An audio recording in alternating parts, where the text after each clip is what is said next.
ఎంతో విలువైనదని ఎన్నికల్లో ఓటు హక్కు కలిగిన ప్రతి ఒక్కరూ బాధ్యతగా ఓటు వేయాలని జిల్లా కలెక్టర్ మరియు జిల్లా ఎన్నికల అధికారి డాక్టర్ వినోద్ కుమార్ పిలుపునిచ్చారు.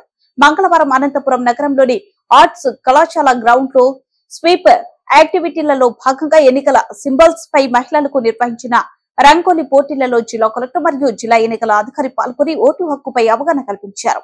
ఈ సందర్భంగా జిల్లా కలెక్టర్ మరియు జిల్లా ఎన్నికల అధికారి మాట్లాడుతూ ఓటు హక్కు కలిగిన ప్రతి ఒక్కరూ ఎన్నికలు బాధ్యతగా ఓటు వేయాలన్నారు. పట్టణ ప్రాంతాల్లో ఓటింగ్ శాతం మరింత పెరగాలని మే 13వ తేదీన పోలింగ్ రోజు ఓటు హక్కు ఉన్న ప్రతి ఒక్కరూ ఓటు హక్కు వినియోగించుకోవాలన్నారు. ఓటు హక్కుపై ప్రతి ఒక్కరూ అవగాహన కలిగి ఉండాలని, మీ ఇంట్లో వారు, బంధువులు, మీ వీధిలోని వారు ప్రతి ఒక్కరి చేత ఓటు వేయాలని తెలియజెప్పాలన్నారు.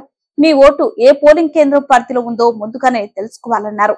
రంగోలీ పోటీలలో 80 మందికి పైగా పాల్గొనగా ఓటు హక్కు విలువను తెలిసేలా ముగ్గులను వేసిన వాటిలో మొదటి బహుమతిని పార్వతి, రెండవ బహుమతి ఉమా, మూడవ బహుమతిని చంద్రిక టీం గెలుచుకోగా నగదు బహుమతులను జిల్లా కలెక్టర్ అందజేశారు.